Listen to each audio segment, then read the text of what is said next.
Kita tunjukin chamber nih, chamber. Ini chamber. Jadi cek juga saat diinjak atau enggak ada kebocoran enggak nih. Ini kalau yang asli mahal nih. Yang biasa 4 jutaan paling. Nah, ada bocoran tuh. Ini ada kebocoran juga dari gardan depan. Harus benar-benar dicek untuk pertimbangan harga.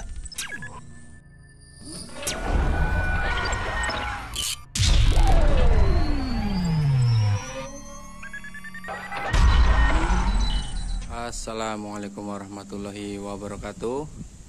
Untuk video kali ini kita akan membagikan cara pengecekan atau inspeksi ya, general check lah. Misalkan ada teman-teman atau bos-bos yang mau nyari unit nih, ini kan lagi banyak yang diincar ya, banyak yang dicari. Nah, ini mumpung ada unit dump truck second, kita pinjam dulu punya unit orang lain. Tapi kalau ini nggak dijual ya, cuman buat contoh aja. Nah, kita bagikan tips cara pengecekan apa aja yang harus dicek sebelum menyesal kemudian. Mungkin kita bagian luar dulu ya. Misalkan fisik dari luar udah kelihatan ya. Kalau ini habis di repair sebagian, jadi masih lengkap tuh. Ini tahun berapa? 2018-an kan. Ini penampakan depan masih bagus. Kita cek juga bekas nabrak atau masih bawaan unit. Ini biasa bekas-bekas main tanah gini ya, karat-karat. Paling karat-karat doang. Untuk bagian depan aman ya, kelihatan jelas. Tinggal fungsinya. Nah, penyok-penyok gini masih maklum lah ya. Ini unit 260 JD yang masih konvensional. Kalau roda sekilas saja, kita keliling dulu. Ini pengunci kabin juga jangan lupa dicek. Kadang kan meskipun hal sepele tapi kadang menyusahkan gitu kan. Ini enggak ada rantainya nih pengunci. Kita lihat bagian filter-filternya, selang-selangnya masih standar enggak. Tangkinya bisa kelihatan jelas. Kita lari ke ini dulu, baut-baut roda dicek. Ada yang dol atau slick enggak ya. Kemudian nih standarnya segini nih. Baut yang belakang biasanya kan ada yang pakai baut roda depan dipakai buat belakang. Dia bisa pakai, cuman kadang kayak gini nih. Dia ini. Jadi nggak nongol ya. Dia rata gini. Jadi nggak, ya kurang safety juga lah, bukan pemakaiannya kan. Ini cek dingdongnya. Ini udah kena belum bushingnya? Trunionnya. Asbogi, kondisi spring. Ini yang penting ya untuk unit yang siap jalan gitu, biar teman-teman beli second itu enggak banyak perbaikan lagi. Jadi harus detail ininya, pengecekannya. Untuk bagian ini seharusnya tes jalan gardan, ngecek gardan. Kalau kampas bisa kita lihat dari ini, ada lubang untuk pengecekan kampas nih. Nih, dia tutupnya karet, tinggal dicabut doang. Ini untuk mengetahui ketebalan kampas rem. Kaki-kaki dicek jangan lupa secara detail ya. Chambernya, kalau yang belakang sih aman. Sama pengecekannya, ada lubang buat pengecekan kampas. Pusing-pusing ini engsel dam masih aman enggak, atau oblak. Terus lampu-lampu, kalau bagian luar aman lah ya, kelihatan jelas.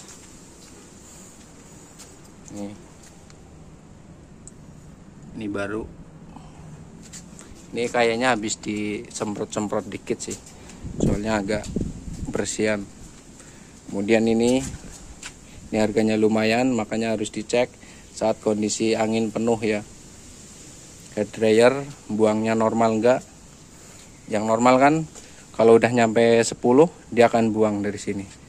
Kalau misalkan nggak buang berarti ininya bermasalah. Kemudian bagian mesin ini sekilas cek juga ada rembesan nih. Ini ada rembesan juga nih.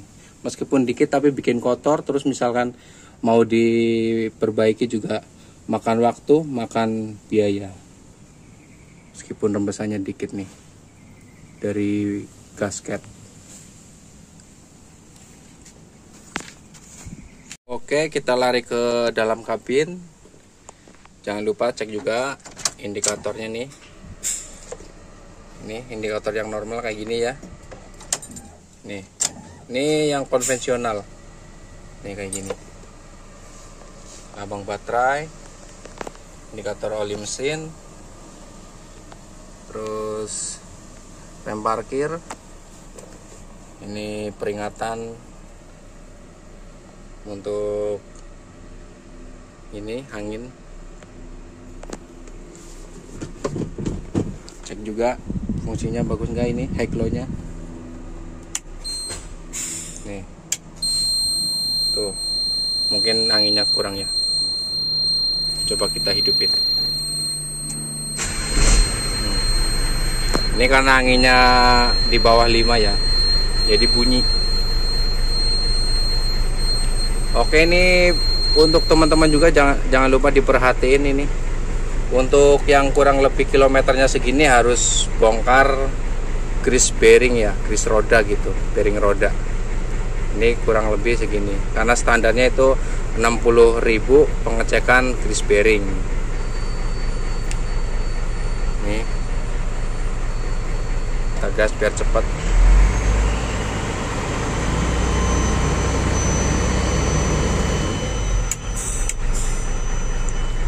Kemudian kita cek kabelnya juga masih bagus enggak. Nah, ini masih bawaan, masih rapih ya, belum pernah kebakar juga. Ini penting nih, biasanya kan banyak chamberan kebakar terus diakalin gitu kabel-kabelnya. Ini komponen relay-relaynya atau apa namanya, phaser, nah, lupa. Cek fungsi-fungsi lampu, indikator, exhaust brake, kemudian hazard biasa ya. Terus apa lagi, lampu-lampu nih fungsinya normal enggak, daripada habis beli banyak perbaikan kan. Nih tombol T-Vlog, coba kita pencet tuh, ini T-Vlog ya. Terus blower nih, ini ada jamnya juga, jalan atau enggak. Ini udah berapa, 7.000 jam. Interior bekas nabrak atau enggak, pintu-pintu masih engkolan. Jangan lupa untuk pengecekan relay valve itu angin, yang bagian angin ya, karena ini rawan sekali sering kena. Jadi pengecekannya gampang, dipastikan anginnya cukup, kemudian kita injak rem. Nah, itu ada kebocoran, injak rem ya, tuh ada kebocoran relay valve-nya, berarti harus diganti. Kemudian yang kedua, handrem kita lepas. Nah, ini ada kebocoran nggak di relay valve, brake valve yang depan lepas. Nah, itu nggak ada bunyinya kan, kita injak lagi, tuh ada bunyi. Kita tarik lagi biar aman. Kita lihat ke depan dulu. Ini untuk penampakan bagian depan. Ini brake valve sering bocor juga, jadi cek ya. Jadi di sini sering bocor juga. Posisi diinjak atau enggak kadang bocor. Jadi harus ganti sealnya. Kemudian ini master kopling atas. Ini wiper, motor wiper. Ini motor cut off. Harus lengkap ya ini. Ini kayak gini. Dan kabel-kabelnya. Ini reservoir radiator sebelah kiri. Ini buat wiper, air wiper. Ada motornya juga ya. Dicek juga motornya. Kalau nggak nyemprot. Kondisi spring depan juga harus dicek ya. Tuh. Karena nggak ada klemnya. Jadi bencot-bencot. Chambernya dicek juga dengan cara diinjak rem atau enggak, misalkan bocor. Terus selang-selangnya ya, shocknya nih udah bekas selas-selasan. Oke, kita lari ke engine-nya. Nah, kita bisa lihat tadi pas sudah dihidupin normal ini. Jangan lupa teman-teman, misalkan ngecek mesin itu kondisi hidup juga ya. Secara kondisi pas mati sama mesin hidup. Jadi cek juga suara, kemudian secara fisik kebocoran. Jadi biar nggak banyak PR kalau udah dibeli. Kayak bocor-bocor itu tuh basah. Jadi harus teliti. Ini kayak gini, bocoran priming pump, ban bel, air radiator juga ya, kebocoran air radiator. Kemudian bisa kita lihat saat hidup ini dari air filter atau selang hawa ya, ada asap putih enggak atau udah ngobos belum. Bisa dari sini, bisa dari sini. Kita cek. Ini sebelah kiri kondisi starter. Kita lari ke kanan, kanan mesin, kanan engine. Putar udara. Kemudian kita cek turbo nih yang penting. Jadi misalkan teman-teman lagi ngecek unit bawa kunci ya, biasakan bawa kunci-kunci gitu. Ya minimal kunci-kunci yang sering dipakai 14, 12, 17, 22 sama obeng min plus. Jadi ini harus dicek nih turbo. Harganya lumayan nih. Kan nggak ketahuan kalau misalkan cuma dihidupin doang, kurang akurat. Jadi bisa kita cek, bisa buka dari sini nih. Dia udah bocor oli atau belum. Kalau kayak gini nih kelihatannya udah bocor nih. Kalau cuma dari luar kan belum pasti ya, makanya kita buka aja. Dari sini nggak apa-apa nih. Ini kan cuma obeng min aja nih. Soalnya harganya lumayan nih turbo. Ini kipasnya masih normal. Ini yang normal berat ya, posisi engine dingin. Kalau posisi panas baru lancar. Radiator udaranya.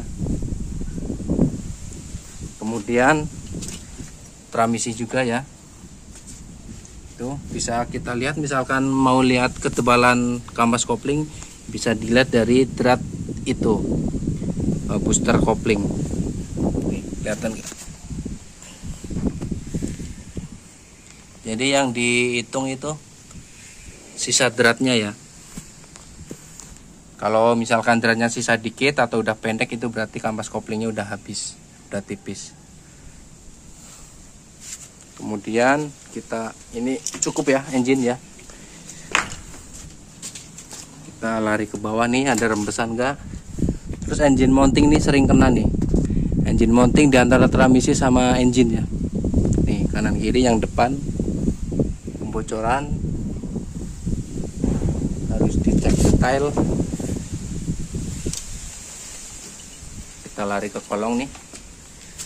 Kita tunjukin chamber nih, chamber. Ini chamber chamber. Jadi cek juga saat diinjak atau enggak ada kebocoran enggak nih. Ini kalau yang asli mahal nih. Yang biasa 4 jutaan paling. Nah, ada bocoran tuh. Ini ada kebocoran juga dari gardan depan. Harus benar-benar dicek.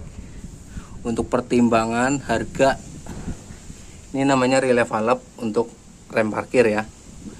Ini rem belakang. Tuh ada lagi tuh sebelah sana. Jadi ini ada 4 relay valve.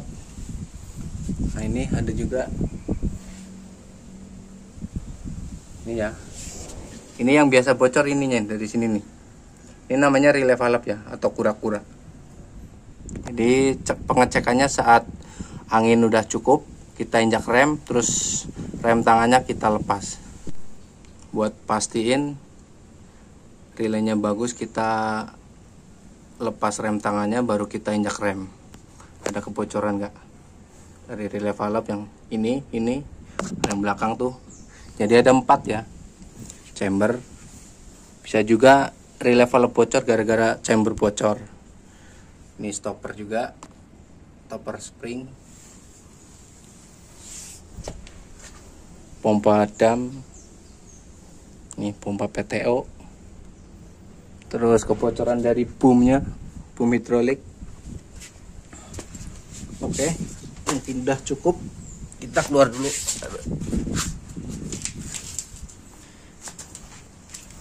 Oke, mungkin cukup sekian ya.